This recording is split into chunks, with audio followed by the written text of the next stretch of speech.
Bismillahirrahmanirrahim. Assalamualaikum warahmatullahi wabarakatuh. Subhanaka la ilma lana illa ma 'allamtana innaka antal alimul hakim. Wa la hawla wa la quwwata illa billahil aliyyil azim. Rabbi yassir wa la tu'assir wa tammim bil khair. Ya Fattah wa bika nasta'in.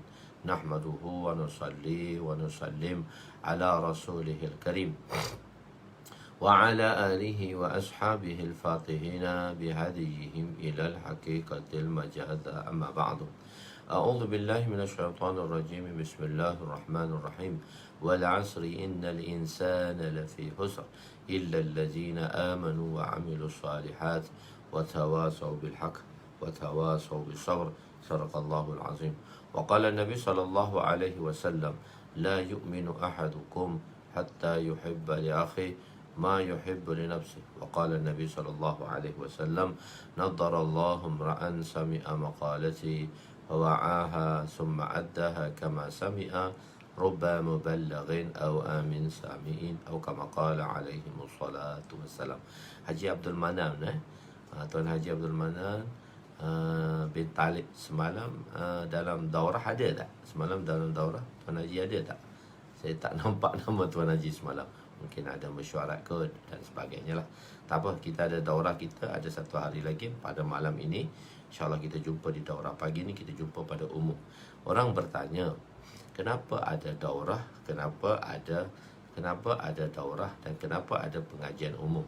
Sebenarnya pengajian umum ni ialah pengajian sebenarnya untuk mereka-mereka yang mengikuti sanad. Ialah kita nak dua-dua.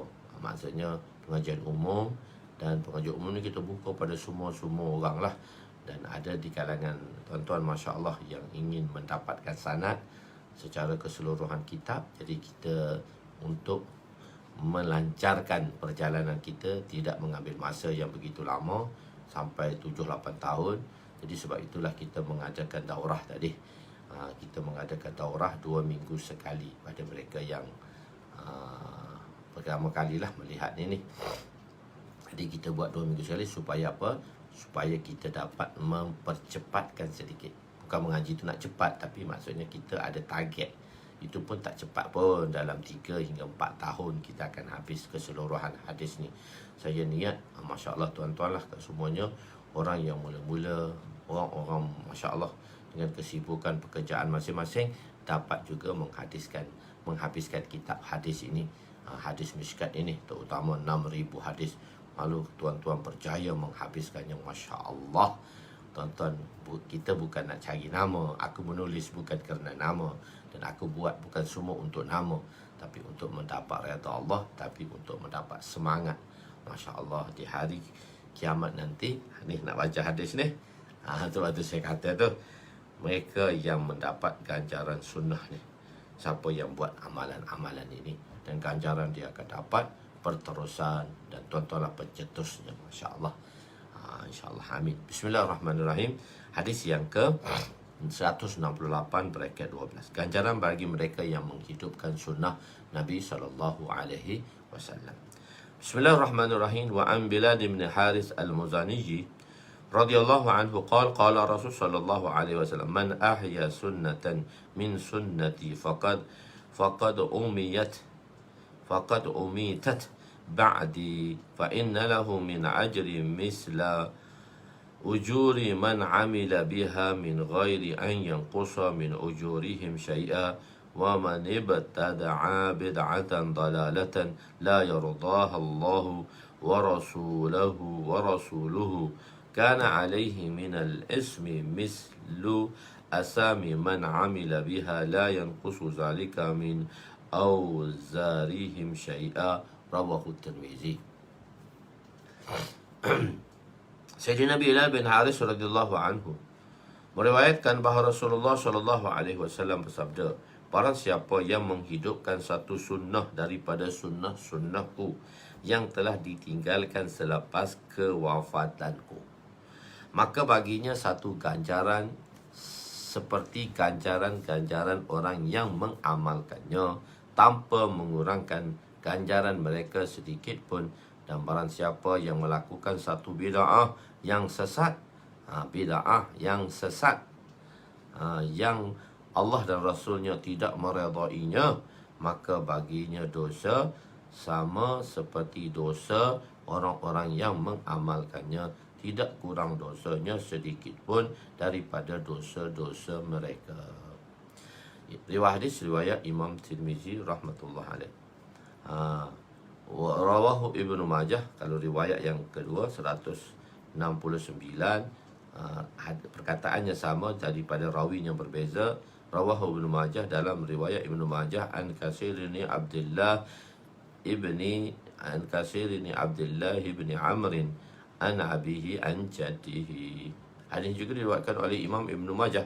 Di sini oleh daripada Imam Tirmizi. Imam Ibnu Majah, lafaz dia sama saja, cuma rawinya berbeza. Daripada Kasir bin Abdullah bin Amr, dan daripada bapa beliau, dan daripada datuk beliau. Apabila perkataan sunnah disebut, ia akan memberi makna umum. Begitu perkataan sunnah disebut, dia akan memberi makna umum. Begitu juga dengan perkataan bid'ah. Apabila disebut kullu bid'atin dalalah wa kullu dalalatin finnar, setiap bid'ah tu adalah kullu muhdasin umuri wa kullu bid'atin dalalah, dan semua perkara yang baru itu ialah kullu bid'atin dalalah, dan setiap bid'ah itu adalah dalalah, wa kullu dalalatin finnar, dan dalalah itu adalah di neraka. Jadi macam mana jadi setiap kullu bid'atin, setiap yang bid'ah itu di sini umum. Macam mana makna sunnah juga itu umum. Tengok kan, lawan sunnah ialah bid'ah, lawan sunnah ialah bid'ah. Dan sebagaimana bila kita sebut perkataan sunnah, dia umum. Ada yang wajib, sunnah-sunnah yang wajib, iaitu amalan yang Nabi lakukan, amalan, perbuatan, percakapan, takrir Nabi. Iaitu ada perkara yang mana dia fardu, yang wajib, ada perkara yang sunat, ada perkara yang harus. Itu bila kita sebut tentang sunnah. Maka bila sebut sunnah tu, dia umum. Jadi cuma ulama telah spesifikkan sunnah itu, ulama-ulama fiqh telah spesifikkan makna sunnah itu kepada sunat, iaitu bukannya wajib.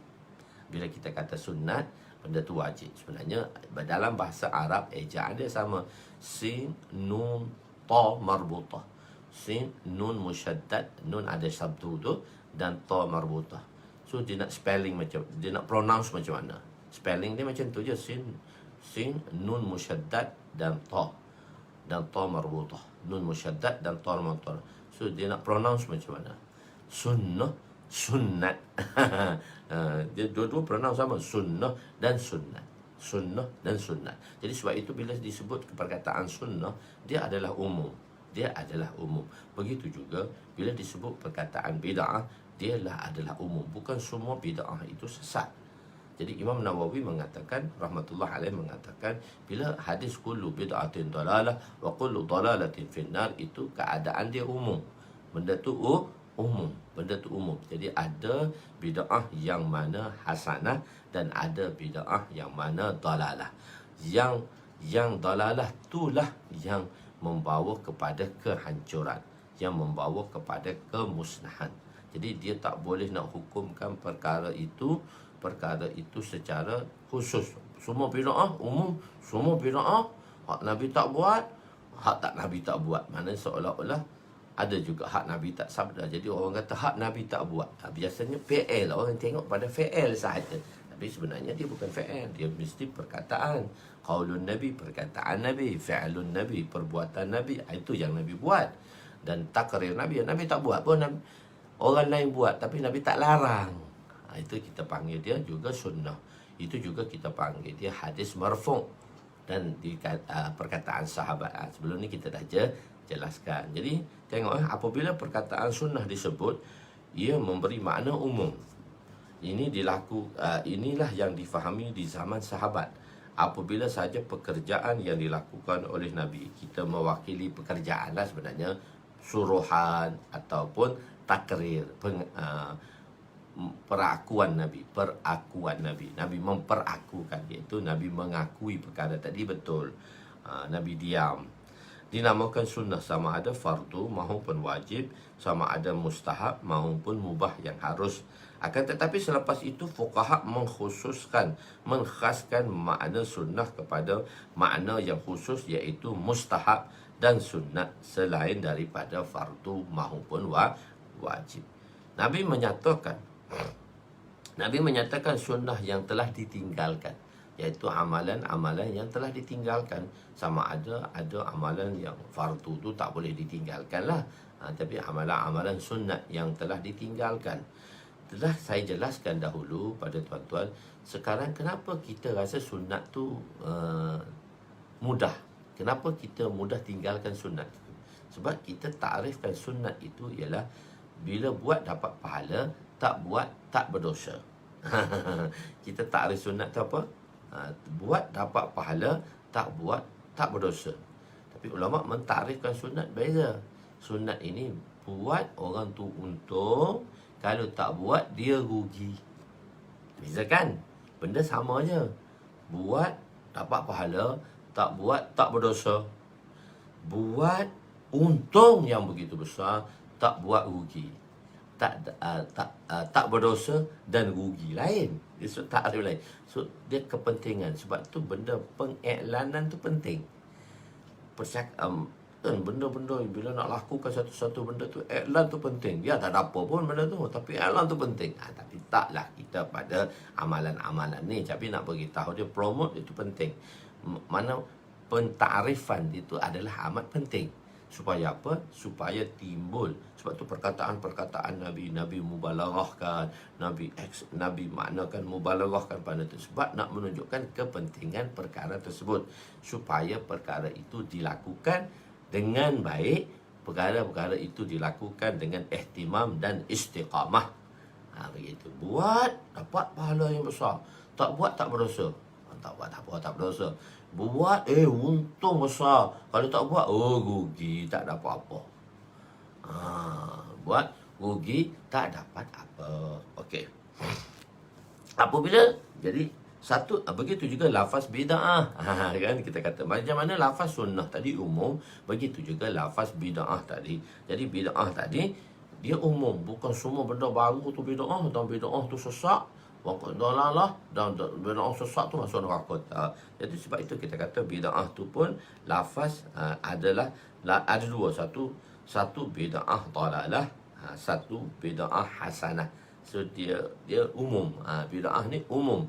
Ada yang hasanah, ada yang dalalah, atau dipanggil bid'ah hidayah pun boleh juga. Lafaz bid'ah ialah lafaz mushtarak. Macam mana kita kata boleh juga mengatakan lafaz mushtarak yang mempunyai banyak makna, sekurang-kurang at least ada dua. Oleh itu Nabi menjelaskan sebagai bid'ah dalalah. Jadi ada dua lah. Ada bid'ah yang sesat dan ada bid'ah yang harus. Sebab itu kita ulama telah membahagikan, ulama fuqaha telah membahagikan bid'ah itu kepada tiga bahagian, iaitu secara lughawiyah, yang kita bahagikan sebelum ni ada 5, secara istilah, dan secara amaliyah, secara praktikal dan amaliyah. Okey. Oleh kerana itu Nabi menjelaskan sebagainya. Ada juga Nabi mengkhususkan, Nabi menjelaskan ada bid'ah tu yang dalalah. Maknanya dalalah ni lawan hidayah, petunjuk, atau dalalah ni lawan dia hasanah. Untuk menjelaskan sifat sesuatu itu, misalnya Bismillahirrahmanirrahim. Sebab kita nak jelaskan Bismillah dengan nama Allah. Macam mana Allah tu sifat dia macam mana? Yang Rahman dan yang Rahim. Bismillah. Kullu bid'atin dalalah. Kullu bid'atin dalalah. Okey. Okey, kita tengok di sini hadis Nabi kata mereka yang menghidupkan sunnah. Mereka yang menghidupkan sunnah yang telah ditinggalkan oleh umatku. Yang umat aku tak buat lagi dah. Yang umat aku tak buat dah. Kadang-kadang dalam satu amalan tu dia banyak sunnah. Satu sunnah tu, amalan tu wajib. Itu sunnah yang wajib. Tapi macam mana amalan itu dilakukan? Misalnya sembahyang tu wajib. Macam mana sunnah Rasulullah? Cara yang terbaik Nabi buat. Nabi sembahyang berjemaah. Nabi tak tinggal sembahyang berjemaah. Nabi sembahyang di masjid. Begitu. Jadi itu amalan sunnah yang besar. Nabi sembahyang di masjid, Nabi sembahyang berjemaah. Itu perkara yang sunatnya. Itu perkara yang baik, yang mana sunnahnya, yang mana jika perkara ini ditinggalkan. Jika perkara ini ditinggalkan. Jadi tengok Nabi kata mereka yang mencetus kebaikan, mereka yang pencetus kebaikan, dan satu lagi mereka pencetus kejahatan. Sunnah bid'ah, mereka yang mencetus kebaikan dan mereka yang mencetus kejahatan. Pencetus ni orang yang memulakan kebaikan ini, bila orang lain lakukan selepasnya, maka si A dia mencetus amalan itu kembali, dia menghidupkan amalan sunnah itu kembali, dan orang lain mengamalkannya dan meniru dan mengikuti dan mengamalkannya, maka pahala yang dilakukan oleh mereka yang mengikuti jejaknya tadi diberi kepada para pelaku, pada mereka yang memulakan amalan tersebut, tanpa dikurangkan sedikit pun amalan para pelaku atau pengikut selepasnya. Begitu juga tentang dosa. Bila kita buat dosa, bila kita buat kesalahan, yang mana kesalahan itu diikuti oleh orang lain, maka dosa itu kita akan dapat sebab kitalah pencetusnya. Sebab itu kita kata dari segi pahala, kita sebut pahala jariah, dan ada juga dosa jariah. Sedekah jariah, ada juga dosa jariah.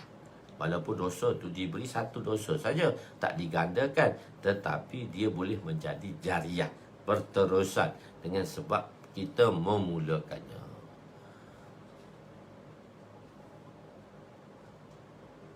Macam mana kita memulakannya. Jadi tuan-tuan kena share lah untuk kita niat, untuk kita amalan dan kita sampaikan. Okey. Jadi bid'ah tadi hasanah lawannya sayyi'ah, dan dalalah lawannya hidayat. Allah telah jadi pencetus dia tadi. Pencetus. Jadi ada yang mencetus kebaikan, ada.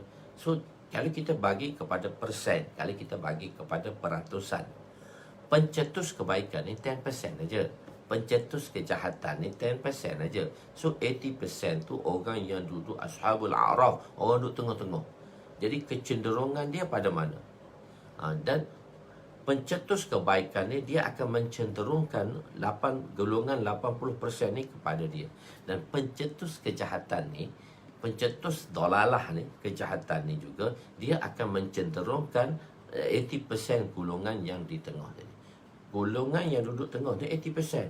Dia pencetus, orang yang melakukannya, dia planner ni. Yang planner ni dia 10% aja. Orang yang boleh plankan satu-satu benda, dia tu 10% je. Sama ada plan baik, sama ada plan jahat. Yang jahat tu 10%, yang baik tu 10%. Jadi hak 80% ni lah dia akan mempengaruhinya. Sebab itu kita mempunyai khazanah yang besar bila kita buat baik. Dan kita anggaplah, bila kita buat baik dan ramai orang akan tiru dan pencetus dia, dan orang yang akan mengikutinya ialah 80%. Orang yang mengikutinya ialah 80%. Mastermind. Okey, sebagaimana bagi pencetus kebaikan, maka balasan yang sama juga bagi pencetus kejahatan, iaitu dalalah. Perancang untuk melakukan kebaikan dan keburukan ialah orang yang bersifat mutaaddi. Dia boleh mempengaruhi. Mutaaddi ni dia boleh melampaui dan mempengaruhi oleh orang lain. Bukan hanya dia melakukan amalan itu saja, bahkan dia boleh mempengaruhi orang lain. Mempengaruhi orang, mungkin dengan sifat dia pula, sifat luaran dia pula, sifat dalaman dia pula. So orang boleh tertarik dengan amalan-amalan dia tadi. Jadi 10% saja. Jadi kita kata peratus hanya 10% saja untuk pencetus kebaikan dan 110% pencetus keburukan. Baki 80 ialah pengikut dan orang yang terpengaruh, sama ada buruk ataupun baik, sama ada buruk maupun baik. Begitulah keadaan dalam masyarakat. Asal dakwah kita ialah menentang mereka yang menyebar keburukan. Asal dakwah ni kita tak tentang siapa pun, kita tak bersalahan dengan siapa pun, kita inginkan kebaikan. Musuh kita ialah syaitan. Firman Allah Ta'ala, "Qul hazihi sabili ad'u ila Allah ala basiratin ana wa man ittaba'ani wa subhanallah wa ma ana minal musyrikin. Katakanlah wahai Muhammad, inilah jalanku. Satu jalan, tak ada banyak. Aku dan orang-orang yang menurutku, iaitu aiman anabi, aiman amanabi, yakni orang yang beriman kepadaku. Menyeru manusia umumnya kepada agama dengan berdasarkan keterangan dan bukti yang jelas. Bukti yang jelas. Jadi saya terjemah dengan yakin. Semua simple yakin, tapi Mufti Sab dia terjemah, Mufti Muhammad Nur ni dia terjemah berdasarkan keterangan. Sebab kita ada hujah, keterangan dan bukti. Hujah itu untuk orang-orang alim lah, dia ada hujah. Jadi bukti yang nyata dan jelas. Hak jelas ni hak yakin lah. Hak yakin lah. Benda-benda yang jelas ni benda-benda yang yakin. Benda-benda yang tak jelas, benda tu tak yakin. Kita tak yakin, macam mana kita nak sampaikan kepada orang? Kita tak confident, macam mana kita nak mengconfidentkan orang? Jadi apa yang kita sampai, perlu yang kita sampai adalah perkara yang confident. Perkara yang confident. Untuk ajak ni semua orang boleh, tapi untuk memberitahu ahkam dan hukum, itu pada ulama-ulama. Jadi dakwah umum boleh, semua boleh buat. Tapi untuk menyampaikan hukum ahkam, itu ialah khusus pada ahlinya.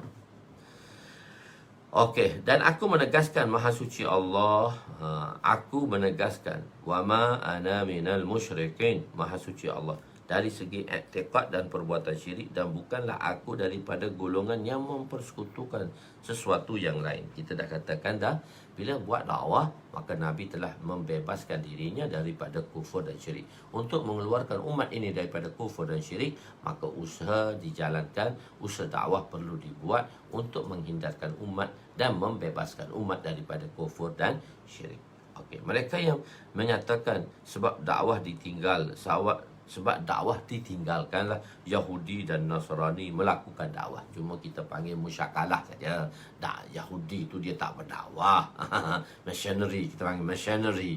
Yahudi itu dia tak berdakwah. Cuma hukum tu kita panggil musyakalah. Macam mana orang Islam ada dakwah, orang Yahudi pun dia berdakwah. Kenyataan ini tak tepat, kerana perkataan dakwah tidak sesuai digunakan untuk gerakan batil seperti Yahudi dan Nasrani. Sebab gerakan ini kita panggil dia da'yah. Da'yah. Maknanya perancangan mereka, da'yah mereka. Begitu. Siapa orang asing? Balik semula. Sebenarnya kita dah terangkan siapa orang asing. Ni tambahan sedikit daripada hadis yang sebelum ni. Hadis sebelum ni sahih, riwayat Imam Muslim, tapi hadis ni ialah hadis hasan. Dia ada sedikit tambahan. Sebelum ni kita dah beritahu dah orang asing tu siapa. Orang asing tu bukan orang dagang. Orang dagang itu orang dipanggil dalam bahasa Malaysia. So hadis ni diulang sebab status hadis berbeza. Yang sana sahih, yang ni hasan. Okey. Yang ni hasan. Ada mengatakan yang ni da'if. Yang ni hadis ni da'if. Yang sana hasan. Yang sana sahih. Jadi maknanya mafhum dia sama. Jadi apa yang dizahirkan pada hadis ni, apa yang diberitahu dalam hadis, dah mafhum dia dah ada dah. Begitu.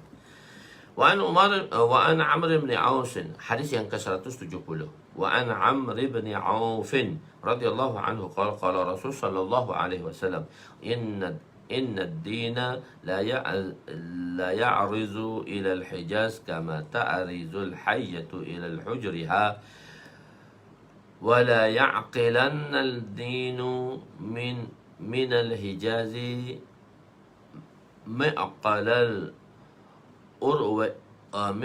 al-urwiyyati min ra'sil jabali inna ad-dina bada'a ghariba sayaudu kama bada'a tuba lil ghuraba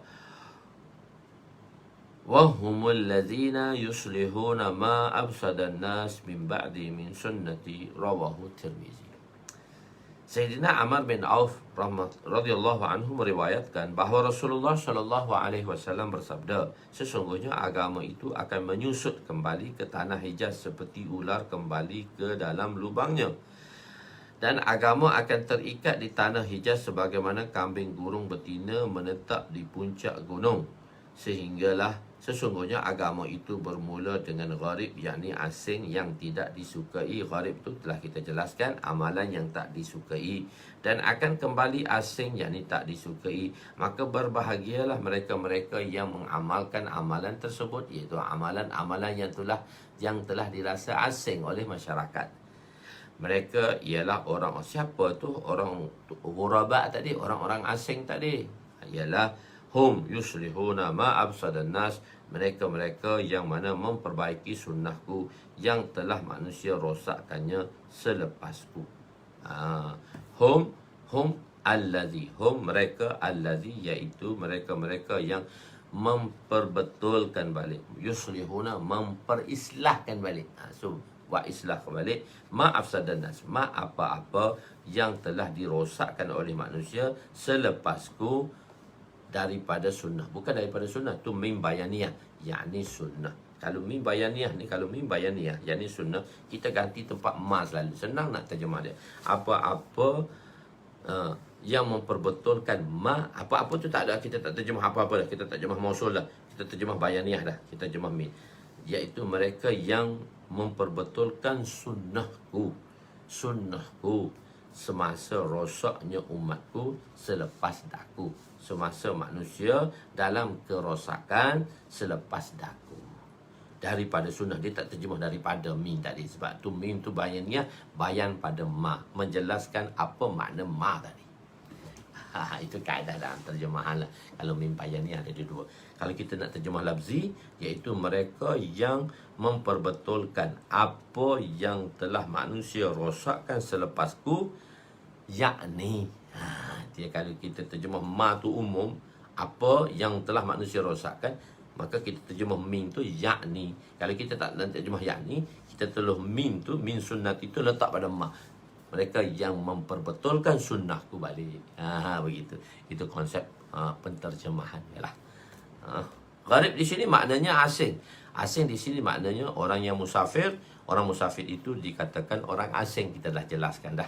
Orang asing selalunya tidak disukai. Begitulah agama datangnya dengan mana mereka tidak menyukainya.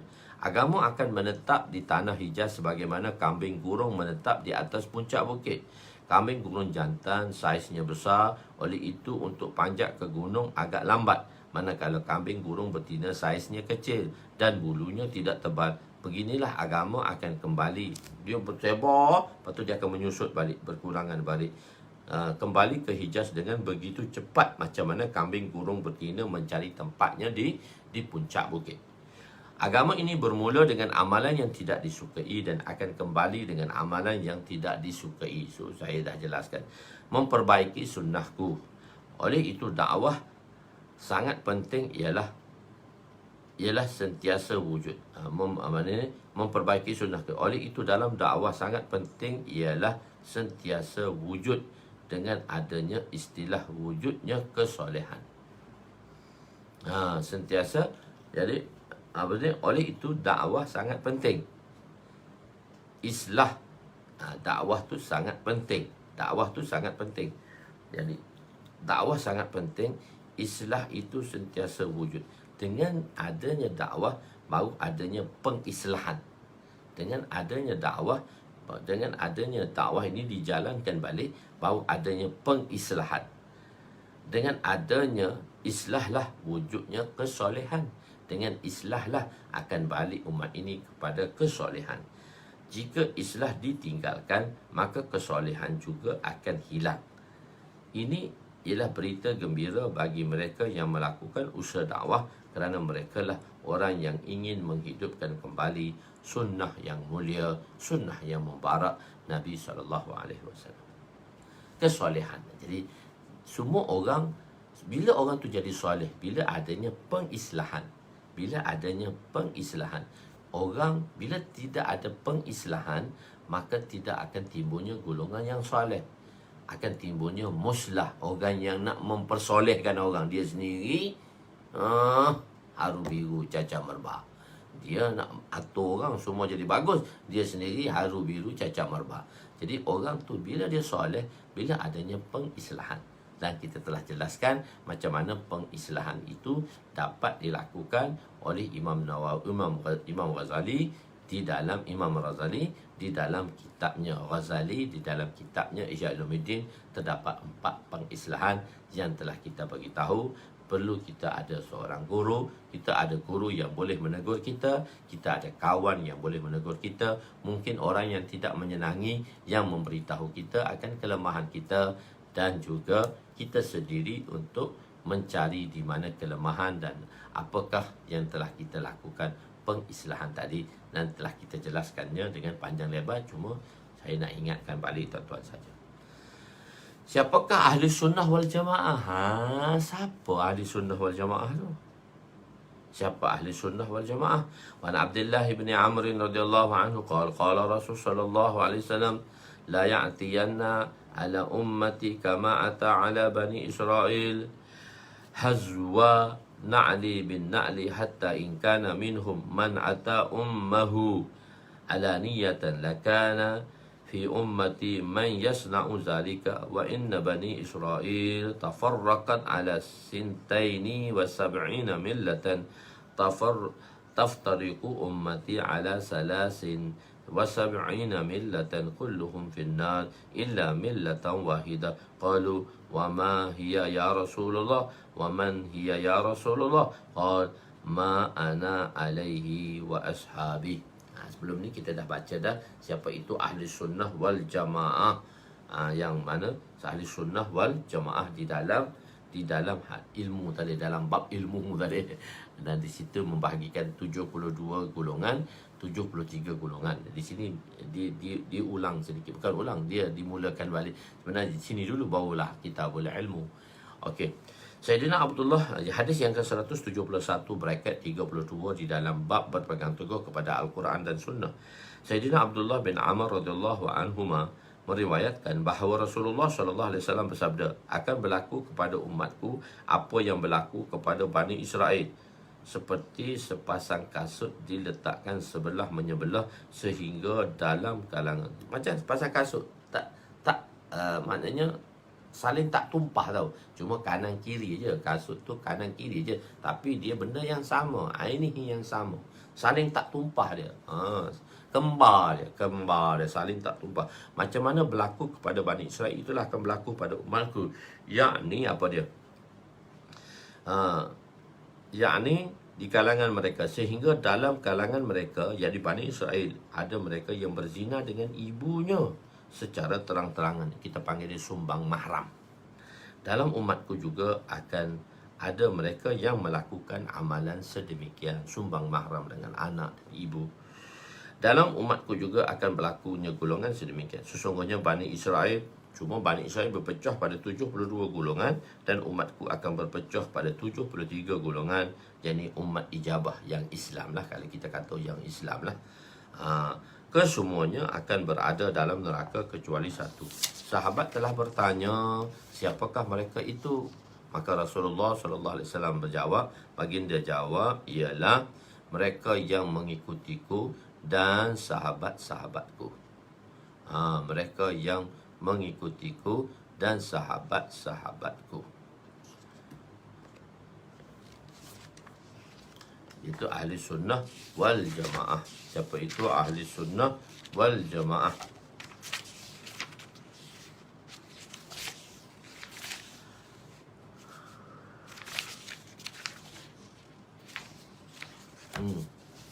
Jadi 73 golongan. 73 golongan. Okey. Mereka yang mengikutiku dan sahabat-sahabatku. Mereka yang mengikutiku dan sahabat-sahabatku. Di sinilah keluarnya perkataan ahlus sunnah wal jamaah. Ana apa-apa ma ana alaihi. Apa yang ma ana alaihi. Ma ana alaihi wa ashab. Ma ana alaihi wa ashabihi. Jadi tengok bertanya siapakah mereka itu? Mereka ialah, siapakah mereka itu? Jawabannya, mereka yang mengikutiku dan sahabatku. Ma ana alaihi. Mereka itulah dia ma'ana alaihi, orang yang mana mengikuti aku dan mengikuti sahabatku. Sebab itu keluarnya ma ana alaihi, iaitu ahlus sunnah wal jamaah. Okey. Siapakah? Jadi ulama menyatakan golongan ini ada 72 golongan yang sesat tadilah. Golongan ini ialah berapa 72 tadi? Golongan umat ijabah. Umat ijabah ni yang muslim lah, yang non muslim kita tak kira. Yang muslim sahaja terbahagi kepada 72 golongan, iaitu 20 khawarij. Ya, ini golongan-golongan khawarij pun dia terbahagi kepada 20 golongan. Dan Mu'tazilah, fahaman Mu'tazilah dia satu benda besar, tapi dia ada cabang-cabangnya, ada 20 cabangan Mu'tazilah. Begitu juga Syiah, ada 22 jenis Syiah, Syiah Zaidiyah, Syiah Imamiyah, macam-macam lagi. Dan Murji'ah, 5 itu di kalangan Murji'ah. Dia ada pemahaman Murji'ah ni, itu yang kita bagi tahu tadi. Dosa proof tu. Dosa proof. Maksudnya lepas ucap kalimah buat apa pun tak apa, dosa tak kena dah. So syurga dah. Begitu pendapat dia. Dan 3 Najariyah. Dan satu lagi Jabariyah. 1 Mujassimah. Mujassimah ni lah yang menjisimkan zat Allah Ta'ala tadi tu. Dan satu lagi Ahlus Sunnah wal Jamaah. Ma'ana alaihi sunnah Rasul. Ma'ana sunnahku lah, apa yang aku berada ke atasnya. Maknanya apa yang aku buat, sunnah Rasul. Wa ashabihi, ahli sunnah Rasul, iaitu jamaah. Wa ashabihi, wa ashabihi ni orang-orang yang mengikutiku, iaitu jamaah para sahabat. Oleh itu mereka ialah ahli sunnah wal jamaah sahaja yang terselamat. Dari segi asalnya tiada ikhtilaf dari segi furuknya, dari segi usulnya, dari segi akidahnya. Dari segi usulnya tak ada perubahan dari segi akidah, cuma dari segi furuk, cabang-cabangnya sedikit terbahagi yang menampak perbezaannya asalnya. Jadi sebab itu di dalam ada 2 mazhab. Dalam akidah ni, dalam 2 mazhab. Orang kata akidah ni pun bid'ah juga sebab tak ada zaman Nabi. Tak ada zaman Nabi, semua bid'ah. Kita kata ilmu akidah, ilmu akaid ini telah disusun kembali oleh ulama setelah 200 tahun. Ada golongan yang terdahulu kita panggil dia ulama-ulama salaf. Dan golongan yang kemudian ulama-ulama khalaf dan salaf. Salaf ni mereka terdahulu, iaitu ulama-ulama mutakaddimin, orang-orang yang terdahulu. Dan ulama-ulama mutaakhirin, iaitu mereka-mereka yang terkemudian. Jadi di segi akidah pula, susunan ilmu akidah ni pula terbahagi kepada dua. Dari segi furuknya terbahagi kepada 2. Dari segi furuknya. Nanti kita akan ceritakan satu-satulah Najariyah ni siapa nanti dulu. Okey, cuma faham begitu saja dulu. Okey, sebab saya kena tengok balik tarikh dia. Najariyah ni apa, saya nak terangkan secara umum, tak boleh lagi di sini sebab saya kena tengok rujukan balik. Okey, minta maaf, saya terlupa untuk rujukan Najariyah ni. Saya kata dah mesti orang tanya Najariyah ni siapa. So saya tak lihat balik semula, saya kena tengok balik tarikh tu, insyaAllah. Nanti saya terangkan untuk akan datang. Okey. Mujassimah ni, Jabariyah tu tahulah, Mujassimah tu menjisimkan tu. Najariyah ni siapa, nanti saya terangkan balik. Okey. Jadi 2 mazhab, iaitu Imam Abu Hasan Asy'ari. Imam Abu Hasan Asy'ari ni lahir pada 260, pada kurun ketiga adalah hingga ke 324. Dan Imam Al-Maturidi, Abu Mansur Al-Maturidi, diasaskan oleh Abu Mansur Al-Maturidi, yang mana dia lahir kemudian sedikit 333 Hijrah. Terdapat sedikit perbezaan dalam 2 mazhab ini dari segi furuk, tetapi dari segi asalnya berkongsi satu sama lain. Walaupun para nabi mempunyai syariat yang berbeza, tetapi kesemuanya mempunyai akidah yang sama. Jadi tengok kan macam mana kita kata akidah tu sama, cuma furuk tu berbeza, tarikah berbeza. Sebab itu kita kata walaupun nabi-nabi, jadi nabi-nabi ni mengajak kepada tauhid, la ilaha illallah, tetapi kalimah iman untuk nabi-nabi tadi berbeza. Kalimah iman dan amal kepada nabi-nabi tadi berbeza. La ilaha illallah Adam Safiyullah. La ilaha illallah. Adam Safiyullah. Itu kalimah dia. La ilaha illallah. Nuhun Najiyullah. Nuhun Najiyullah. La ilaha illallah. Ibrahim Khalilullah. La ilaha illallah. Ismail Zabihullah. La ilaha illallah. Itu tauhid sama. La ilaha illallah. Musa Kalimullah. Kesesuaian, sebab Musa ni dia selalu bercakap dengan Tuhan. Ibrahim ni kita panggil dia Khalil, sahabat Allah. Dan Ismail ni Zabih, dia disembelihkan. Cerita peristiwa sembelih. Nuh tu Najiyullah, yang berjaya daripada ombak besar. Adam tu Safiyullah, yang mula-mula tu. Begitu. Daud Khalifatullah. Daud ni khalifah Allah, sebab Nabi Daud AS Nabi serta pemimpin. Nabi serta pemimpin. Dan juga Nabi Daud ni khalifah, dia serta pemimpin. Dan maknanya dia raja lah. Nabi yang raja. Dan begitu juga Nabi Sulaiman AS, Raja Sulaiman AS, anak kepada Nabi Daud AS. Dia ambil daripada takhta Daud. La ilaha illallah. Isa rohullah. Isa ni roh Allah. Begitu. La ilaha illallah. Tapi kalimah kita ialah La ilaha illallah Muhammadur Rasulullah. Simple. Kalimah tauhid kita ialah simple. La ilaha illallah, tiada layak disembah melainkan Allah. Muhammadur Rasulullah. Muhammad itu pesuruh Allah. 72 golongan ini mereka akan ke neraka, Nabi kata, jika mereka meninggalkan akidah Islam, mati dalam syirik. 73 ni. Jadi ikhtilafnya dari segi furuk sahaja. Tidak meninggalkan akidah, maka akan dimasukkan ke dalam neraka pada peringkat awal. Tapi kalau akidah dah tak ada dah.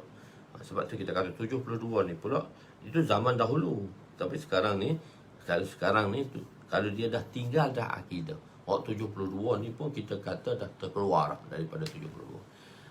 Maknanya ada bila meninggalkan akidah, mana akidah tak betul lagi dah. Bukan tauhid yang tak betul lagi dah.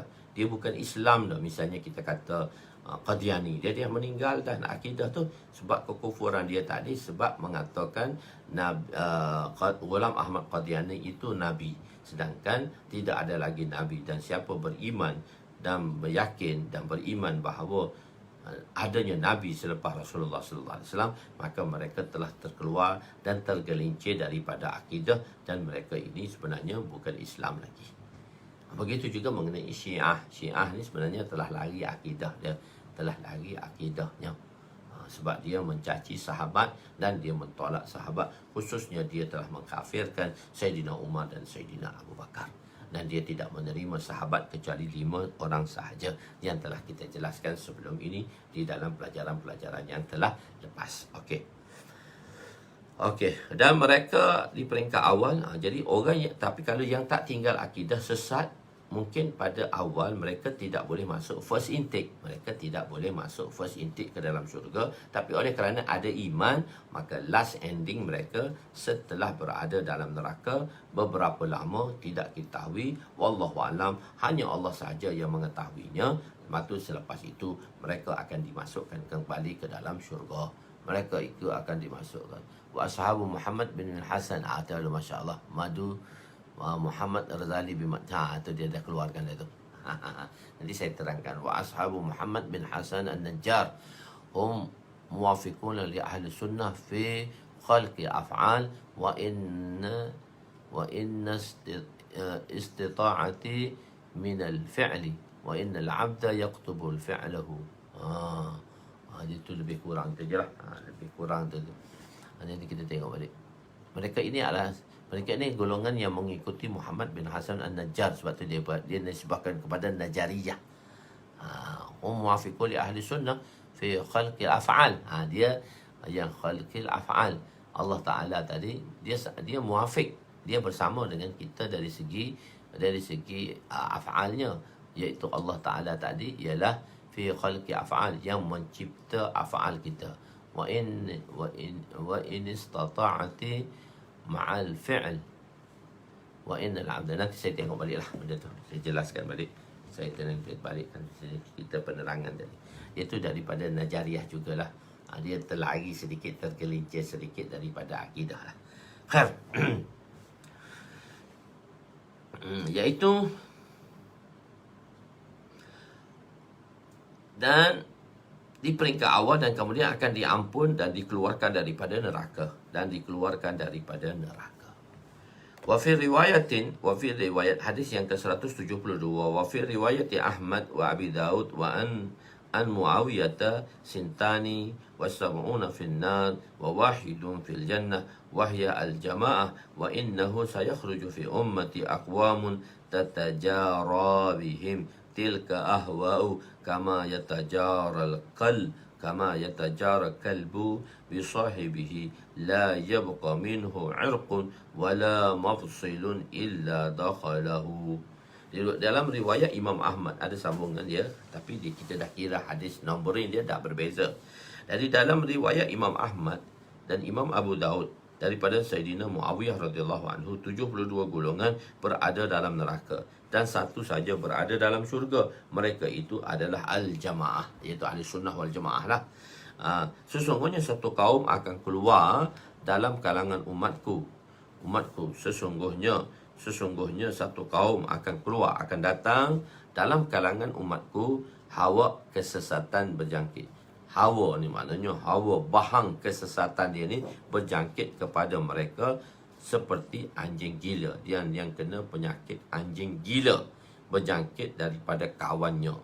Jangkitan ini akan memasuki setiap urat saraf dan sendi. Macam COVID-19 lah kot. Jadi macam penyakit ni, tapi di situ disebabkan oleh anjing. Penyakit itu disebabkan oleh anjing gila. Sebab apa Nabi ta'rifkan, Nabi tashbihkan penyakit ni seperti anjing gila. Ada golongan yang sesat ni menerima penyakit seperti penyakit anjing gila. Ahli sunnah wal jamaah ialah ahli ilmu lah, orang-orang yang ilmu lah, ahli ilmu lah, fuqaha dan ulama lah. Begitu. Orang yang terkena penyakit anjing gila ini akan berada di dalam keadaan dahaga. Ada orang penyakit anjing gila ni dia dahaga. Dia memang dahaga. Ini penyakit dahulu lah sebelum tu. Apabila melihat air, ia akan menyalak.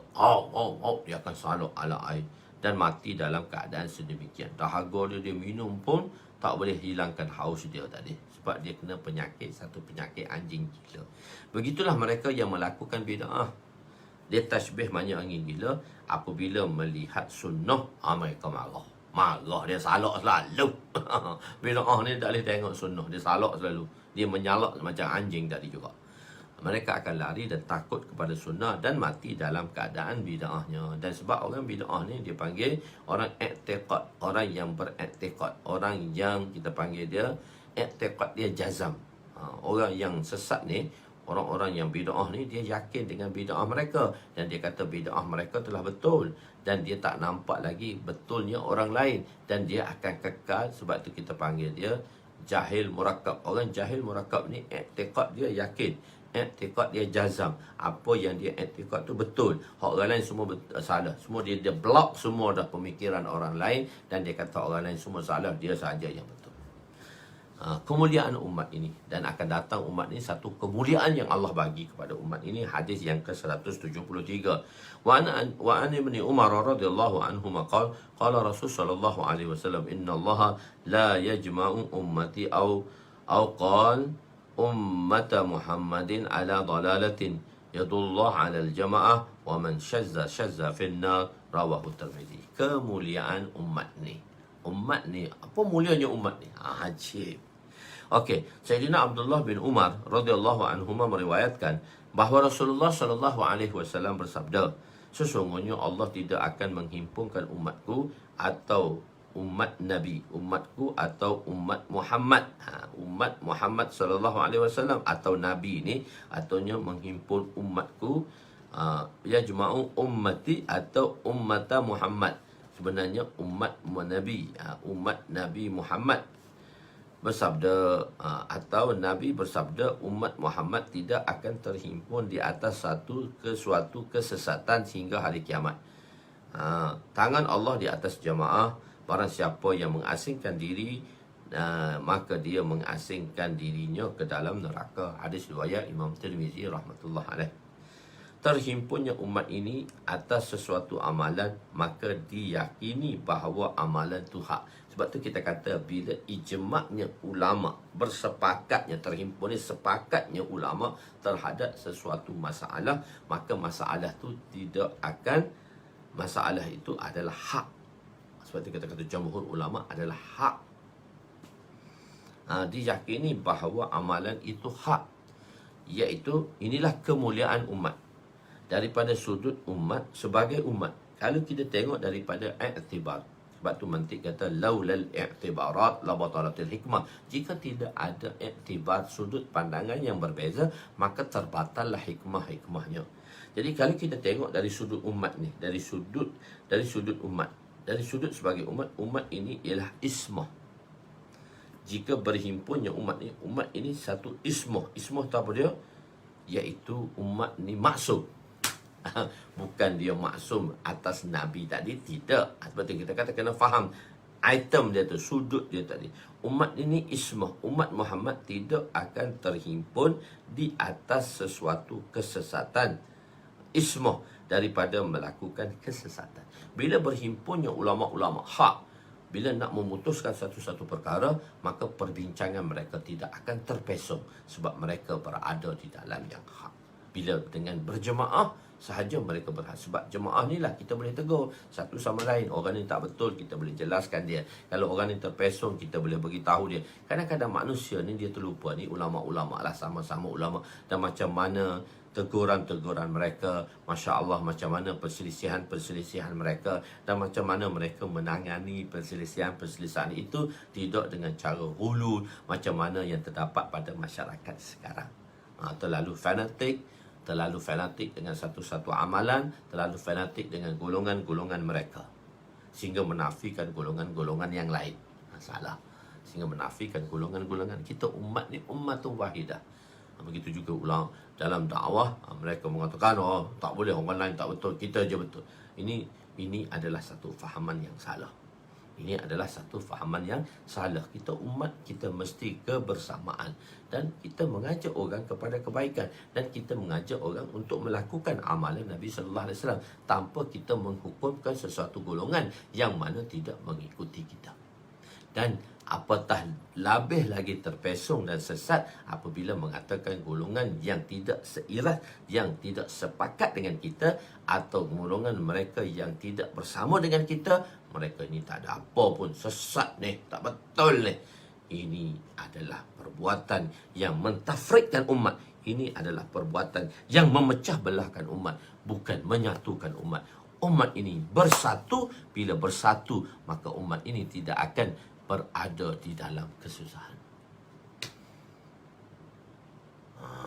Dengan kesusahan. Jadi tafrik ini, Masya Allah, ke atas dosa-dosa tersebut. Umat ini, jadi terhimpunnya umat ini, sebab tu kita panggil umat min haisu umat. Umat ini ismah.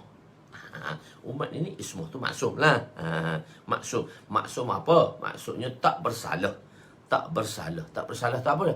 Apabila berhimpun untuk sesuatu masalah. Bila ulama berhimpun atas sesuatu masalah, dan ulama berpegang dan bersama di dalam masalah itu, dalam membuat keputusan, dia ismah, tak ada kesalahan. Dia ismah, tak ada kesalahan. Sebab walaupun khata', tapi dia ismah. Ismah, dia akan dapat pahala. Kalau betul, sawab, dia akan dapat 2 ganjaran dalam kalangan ulama-ulama fuqaha dan mujtahidin. Okey. Allahu Akbar. Daripada sinilah keluarnya ijma' ulama dan hujjah syar'iyah. Wa man yushaqiqir rasul min ba'di ma tabayyana lahul huda wa yattabi' ghayra sabilil mu'minin nuwallihi ma tawalla wa nuslihi jahannam wa sa'at masira. Dan sesiapa yang menentang ajaran Rasulullah sesudah terang nyata kepadanya kebenaran, mereka yang menolak sunnah, mereka menolak sunnah. Jadi kefahaman itu pun berbeza. Apabila kefahaman ini berbeza dan mereka mengatakan perbezaannya, dia kata tengok orang yang tolak sunnah ni, orang yang tak uti pada sunnah, orang yang buat bid'ah ni, benda-benda baru ni semua bid'ah ni, orang yang tolak sunnah. So kalau dia kadang-kadang dia murat ke situ, kita tak kata macam tu. Kita maksudnya kita beritahu wa man yushaqiqir rasul ni, ayat ni kita nak sabit adanya ijma'. adanya ijma', dan amalan ijma' tadilah yang ditentukan oleh ulama tadi, sama ada atas dasar syariat ataupun tidak. Okey. Oleh itu dia pula mengikuti jalan yang lain daripada jalan orang beriman. Kami akan memberikannya kuasa untuk melakukan kesesatan, dan kau pilih, buatlah. Tak apa, kau sebarkanlah. Dan pada hari kiamat kelak kami akan memasukkan mereka ke dalam neraka jahanam. Maka neraka itu adalah seburuk-buruk tempat kembali. Khair, apabila manusia meninggalkan sunnah, jadi dia konsep dia, bila kita ada konsep kebersamaan, bila kita berada di dalam satu kelompok dan satu golongan, bila kita berada dalam jemaah, maka kebersamaan jemaah itulah akan mengismahkan sesuatu pendapat tadi. Bila berjemaah, maka pendapat yang dikeluarkan dalam jemaah tadi, dia akan mengismahkan kekuatan pendapat tadi. Maka mereka akan mendapat akibat seperti yang disebutkan dalam ayat di atas. Mereka yang meninggalkan jemaah. Jadi bila tinggal jemaah, bila disebabkan dalam usaha dakwah dimulakan dengan jemaah dalam kelas. Jadi sebab tu dakwah kita kata jemaah. Kita jemaah ni. Kita sebut jemaah supaya keberkatan jemaah. Kadang-kadang apa ada pada nama? Nama itu segala-galanya. Kita akan dapat mengenali seorang itu. Kadang-kadang nama itu ism bin musamma. Nama itu dia akan sesuai dengan nama orangnya. Nama itu seberat, nama itu sesuai. Sebab itu nama-nama yang baik diletakkan. Nama-nama yang baik diletakkan supaya kebaikan daripada nama tadi akan memberi kesan pada orang yang menanggung nama tersebut. Kadang-kadang nama tu berat bagi satu orang. Nama tu berat bagi satu orang. So dia mesti ditukarkan nama tadi. Ayah saya nama dia Hamzah. Hamzah ni singa Allah lah. Sebelum nama Hamzah dia nama Umar. Dia nama Umar. Dua-dua ni hebat. Umar dengan Hamzah ni, Sayyidina Hamzah, Sayyidina Umar radhiyallahu anhu. Ayah kami selalu bagi tahu, nama dia kecil, nama dia Umar. Tapi dia tengok kekuatan dia panggil nama yang baik itu memberi pandangan yang baik. Nama yang baik itu memberi kesan yang baik. Tapi kadang-kadang kalau nama yang baik itu dia terlalu berat bagi satu orang tadi, so dia tak sesuai. Jadi kita tengok kan, budak ni selalu demam je, mak dia kata. Budak ni sama lemah. Kot, nama dia berat kot. Nama tu berat kot dengan dia kot. Oh, tukarlah. Orang tua dulu bagus. Tukarlah nama Hamzah tu, tukarlah nama Umar tu pada Hamzah. Ringan sikit, lembut sikit, walaupun keberanian dia sama, kehebatan dia sama. Asadullah wa asadur Rasul. Singa Allah. Hamzah tu singa Allah tu. Tapi dia lembut sikit, dia ada sensitivity sikit. Umar ni dia Masya Allah keras. Maksudnya tegas, keras. Kekuatan dia juga. Jadi mungkin nama tu tak sesuai. Nama tu tak sesuai bagi diri dia.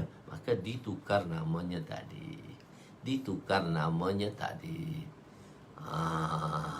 Saharuddin.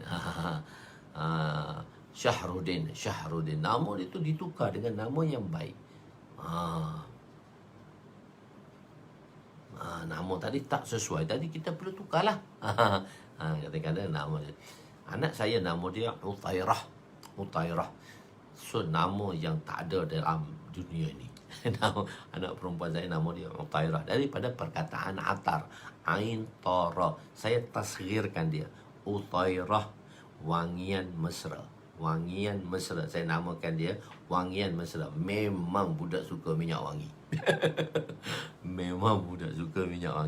Masa kecil kalau kita goreng ikan kering, dia duduk kat bilik dah bersin dah. Hacum bersin. Alah, budak wangi tu dah bersin dah.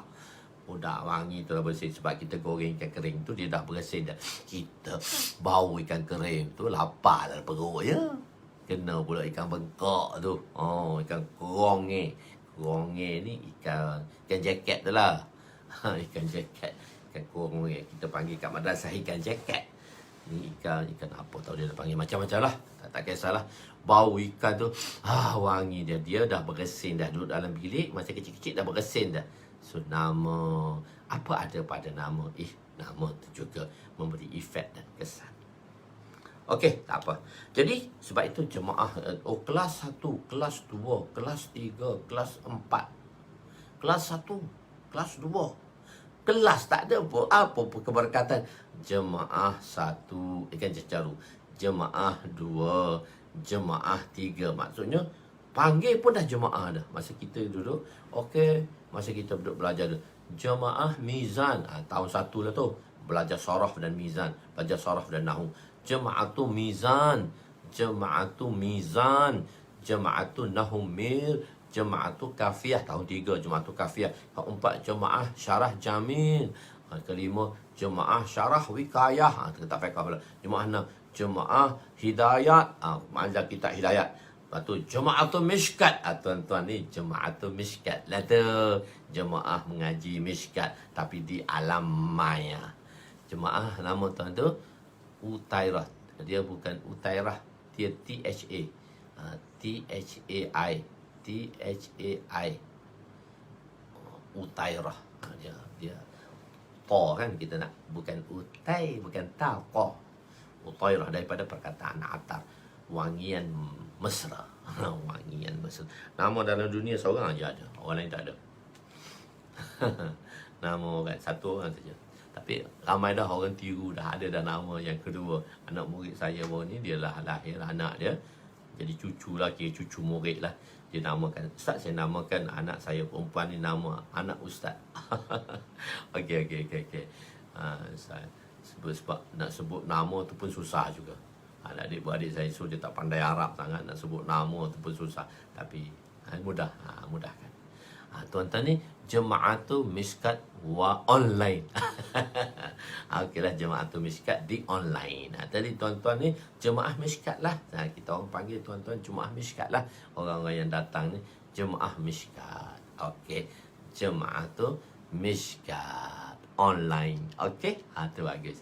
Saya biasanya kelas 6 lah. Kelas 6 tu kelas di bawah jagaan saya. Saya guru kelas lah. Sama ada saya guru kelas 6 atau saya guru kelas 8. Tahun ni saya kena jadi guru kelas 8. Kelas 8 tak boleh. Jama'atu Dauratul Hadis Akhirah. Jama'atu Dauratul Hadis Akhirah. Dia ada dua, Jemaah tahun 7, tahun 8. Kita tak panggil Jemaah tahun 7, tahun 8. Kita panggil Jemaah Daurah Ula. Daurah yang pertama. Dan tahun kedua Jemaah Daurah Akhirah. So, jemaah tu, sebab jemaah tu yadullah alal jemaah, bantuan Allah pada jemaah.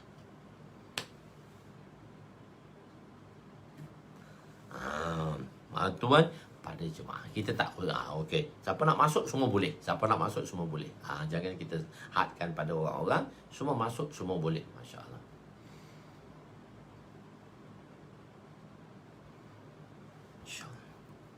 Okey, sebelum dakwah. Jadi dakwah tadi. Jadi sebelum dakwah,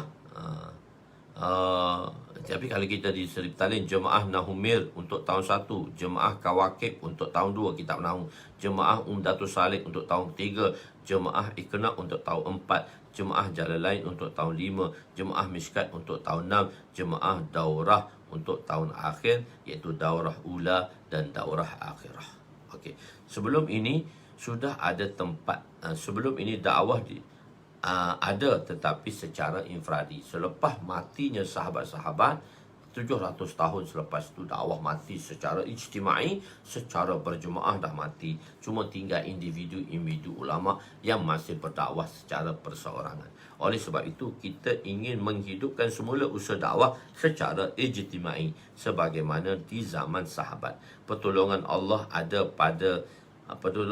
ada pada secara infradi, tetapi tidak sebanyak jika usaha dakwah dilakukan secara berjemaah. Orang Islam sekurang-kurangnya seorang Islam sekarang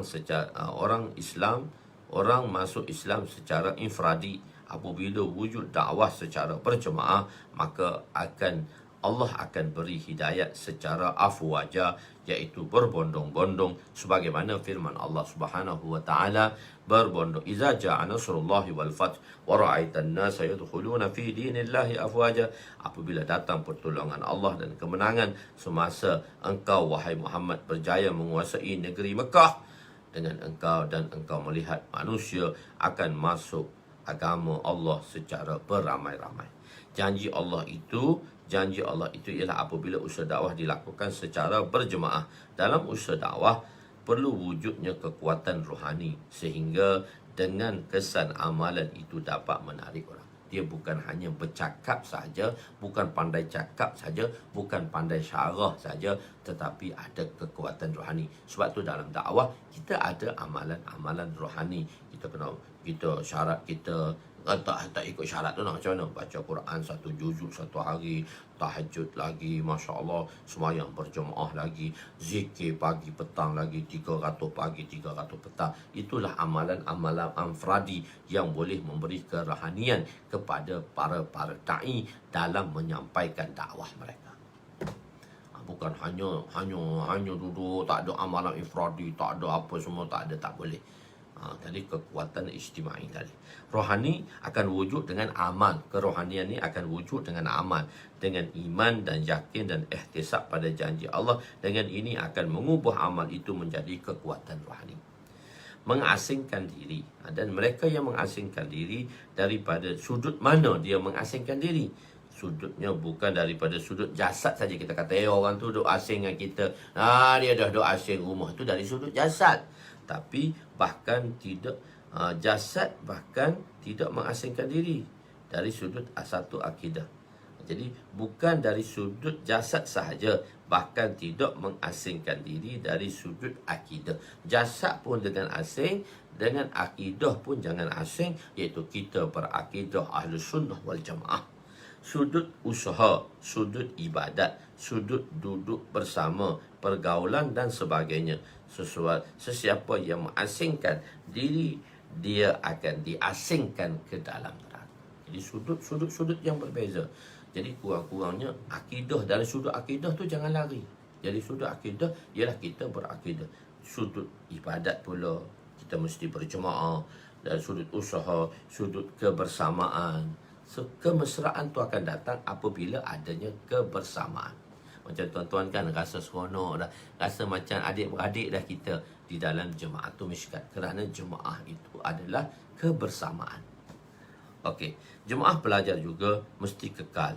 Jemaah pelajar juga mereka mesti kekal dalam jemaah. Setiap orang mesti duduk mendoakan untuk setiap ahli jemaahnya setiap hari. Kami masa saya belajar dulu, kalau kitab besar tu ada lagi nama-nama kawan-kawan. Masa kami belajar di Jamaatul Mishkat dahulu, Maulana Ihsan mengatakan setiap orang mesti mendoakan nama kawan-kawannya setiap hari. Kita kata, Ustaz, ramai sangatlah jemaah kita ni, 55 orang. Tak dengar pun, tak tahu pun, tak ingat pun nama. Tak ingat pun nama ni, tak ingat nama. Mana kata, kalau tak ingat, tulis. Lepas tulis, masa doa tu sebut nama satu. Sebut nama satu. Tulis nama tu.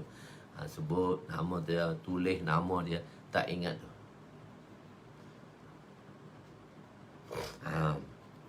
Jadi ada macam tu. Jadi kita tulis nama dan kita doakan. Khususnya jangan lupalah doa kat ustaz ya.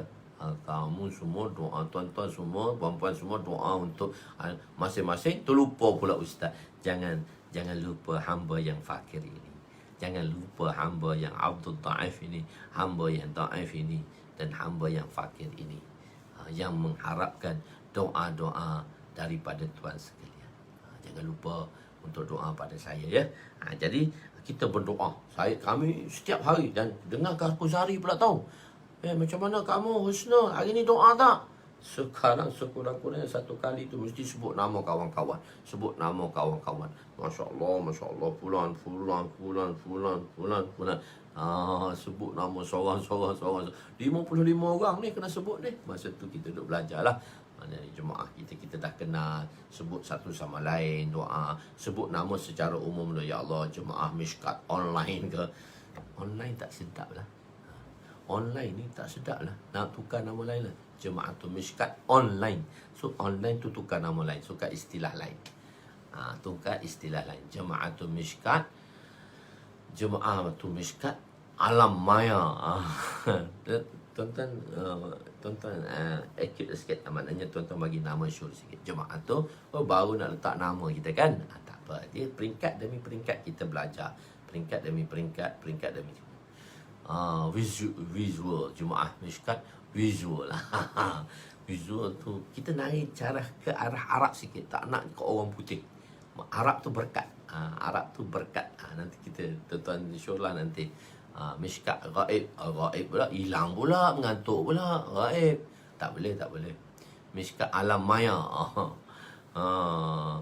Nantilah kita fikir. Bagus, nanti kita fikir. Sekarang kita jangan buat, kita fikir dulu yang mana Jamaatul Mishkat Maya.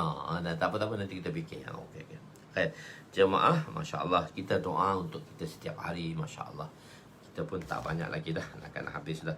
Tak, kita ada beberapa hadis lagi lah. Pasal ketiga, dia banyak lagi juga ni.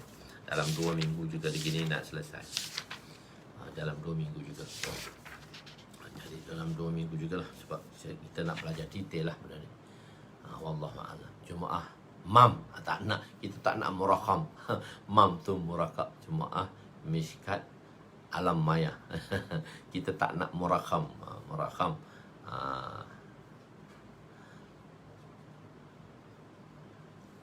Okey, tak apa, nanti kita sebutlah nama tadi insya-Allah. Tuan-tuan tengok dulu, kita bincang dulu, lepas tu kita tahulah nama dia. Wallahu alam. Aku qouli hadza astaghfirullahal azim li wa li walidayya wa li jami'il muslimina wal muslimat wal mu'minina wal mu'minat al ahya'i minhum amwat bi rahmatika ya arhamar rahimin. Insya-Allah kita pagilah malam ni kita masih lagi dengan daurah. Pada siapa yang di sini di secara umum ni nak menyertai daurah, boleh kita menyertai daurah nanti pada daurah yang kelima insya-Allah. Daurah yang kelima pada 4 maknanya minggu keempat tadilah. Kita berjumpa di sana insya-Allah. Wallahu alam. Yang baik itu daripada Allah, yang kurang itu daripada kelemahan saya. Aku qouli hadza astaghfirullahal azim li wa li walidayya wa li jami'il muslimina wal muslimat wa lil mu'minina wal mu'minat al ahya'i minhum amwat bi rahmatika ya arhamar rahimin ya awwalal awwalin wa ya akhiral akhirin wa ya zal quwwatil matin wa ya rahimal masakin wa ya arhamar rahimin wa sallallahu ala sayyidina Muhammadin wa ala alihi wa sahbihi ajma'in walhamdulillahi rabbil alamin.